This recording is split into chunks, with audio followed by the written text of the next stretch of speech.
les femmes députées LD et les autres femmes députées des partis Union progressiste, le Renouveau et BR sont allées à la présidence de la République. Qu'ils vous souviennent, le caucus des femmes parlementaires est une association de femmes parlementaires qui a été installée en avril dernier et juste après notre installation, notre présidence a sollicité une audience auprès du président de la République. Cette audience a reçu un avis favorable le 11 janvier dernier. Nous y étions et au cours de cette séance, notre présidente a présenté les vœux de l'année au président de la République. Ensuite, elle a présenté notre association au président. Quand le président a pris la parole, il nous a remerciés aussi, mais dans son allocution, il a parlé de révision de la Constitution. Oui, notre visite nous a permis de savoir que le président a un projet de réviser la Constitution. Mais nous, femmes démocrates, nous n'étions pas dans cette logique parce que nous n'avons pas reçu l'autorisation de notre parti en ce qui concerne la révision de cette Constitution. Donc, nous n'avons pas reçu le mot d'ordre de notre parti en ce qui concerne la révision de cette Constitution. Ça veut dire que nous ne sommes pas prêtes à une quelconque révision de la Constitution. Je voudrais vous rassurer que les femmes honorables députées du Parti Les Démocrates n'iront pas en dehors de la décision de leur parti. Je voudrais vous rassurer que nous sommes des femmes responsables. Nous avons notre tête sur les épaules. Nous n'allons pas cautionner cette révision de la Constitution. Vous évoquez un projet de révision de la Constitution qui, à ce jour, me semble-t-il, n'existe pas.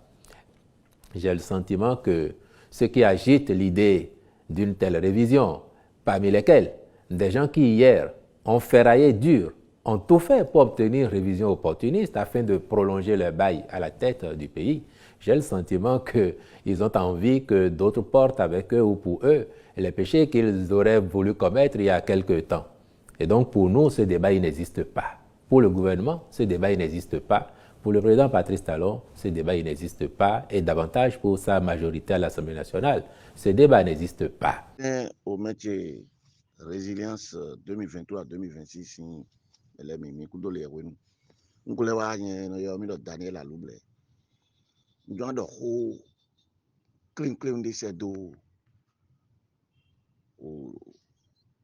mais pas nous et pas nous parti politique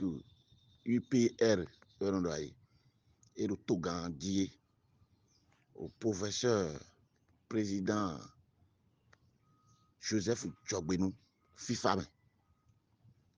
mais kudo grand menacé audio tcheloi bon nous quand début non vu miton on doit cambier mi professeur de droit. Bon, est-ce que Ekbidinho Miro Huibola Dijon dit en tant qu'intellectuel, oui, mais c'est tout d'arro. Bon, mais il a une touche menou. Bon, mais oui, mais c'est tout d'arro dit. Mais dian beaucoup. Mais des nous pème. Beaucoup nous le dit Ekbidin. Bon, Togan waro huikule bon fi bielo. Demain nous yon leblo au comité de caucus. Ben, il compte au gagnant, il a révisé la constitution, il donne un d'abord, mais c'est dit. Mais il a révisé la loi et le code électoral, mais il a laissé, il a une injonction, il a donné l'assemblée, il a donné il a choc. Pour nous, il a dit, oui, mais c'est tout, oui, mais c'est tout, pour nous, oui, mais pour nous, pour nous, mi de soule mi pon mi de gbedin mi jagodo to lo aye professeur Djogbenou FIFA me ni cambio mi do mi jagodo to lo aye goyo na zombo mi ma abio pardon we so ke me mi na bio pardon we ma seto e lo université bo mi akpa bulo yi me mi na bio pardon yi mi allez abio pardon peuple béninois bi lo nous mi jele nous mi blo si wenu mi ministre gan hoito to gan yo pour mi gbon fie ne le bi o to yo no yo no mi wa do po ko te enyo to vile ka de jiro mi we no mi ro o ne ro o akosu mo do na akosu ma do de mere si gbetale me bo mi de wono je humbo no do france gbe woni mini bo na mi micro mi no do hum mini mi ka do po wa ya mi ka gan ja lo mi to me bo mi do te bo mi charger mi de do mi charger mi di lan do o ku to lo kaka do to be ko kini de bo moto ko to vie de me ko bi na je to me din yo e ko yon dimbo mi de le ko do we ma mi si no mi no do mi da yi e ko yon dimbo mi na awe ta yi no to vile bi bo do yi do mi so kemi no mi de we do mi de ko do ne o et vérifier tout le bédo et conforme à la constitution et donc beji no se dodo mais din wa be mi to le bi be kwini lo e na nya to video gbe e na don huya wa to me e an de medicine me ne le san wa bo mi blo chasse aux sorcières chasse aux sorciers mi ton le bo blo manigance le bi bo awo mi de kan wa do mi professeur bo mi ko ku na we bo do mi mo azo me vi mi ton le mi mo étudiant mi ton le bo mi tite no ko ton professeur fofoche dans men we muya no mi yi koi e do muya ma wa joto a no hu meton le muya mi de ton egbe mi de hu bo hu yen dans menu e hu yen dans menu e do do yi fon wonu mi fon kiri wonu mi mo fie ka fie mi pa mi wa ya professeur merci plan nous à la voici merci tengbeju mi mo fie mi pa mi wa ya Dieu mi en a raison to gan to nous bodole le Bénin est un désert de compétences et ouais mi na mo e ouais mi na mo na dole mi me no ba sunu mi me fon le yo mi di lo esi kan mi popo nu mi blo din po ka bo to ple be ko do ka be aro ye fon nu le we do mi do fi lo ka niveau lo mi quelqu'un e ka ko liga mi heo mi ai mo to ga ma do ni do to ga fi mi ai je din bo moto mi kun ka do to pe ko pe be abi o to me bo mi bi ai si oyo mi he mi ale ko akudo ene ko yin o me o ene ko yin de buro gbeto sin gbemele ya mi le ko akudo mi plateau vile mi yoro to vile me mi nya do gbe me mi sudo prison me mi ero fi din ero fia me hu me datu o me hu e de ba policier militaire dignon o jihadiste ko no bi po yo o viene le menere mi na ko so yi bo le mi na ko so yi na vivi ko no bi po mi kenkan bo wa bo a mo to vile gbe e ra ja e ra yo yi mi kenkan bo do nu to gan le mi pa gbon le mi ple bo to lo sin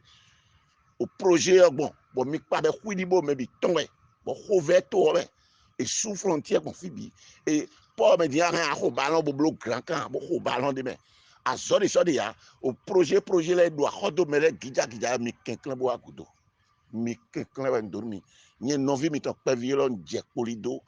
mi de l'essence ça me do mi professeur émérite professeur pour nous il dit ba lavo mi do yo fofo yo mi kenkan pour mi do ko to gan bonu mi ni mo mi de to vile bi ni mo iri akpade mi mo mi de bo ba consensus bonu da réviser ndi we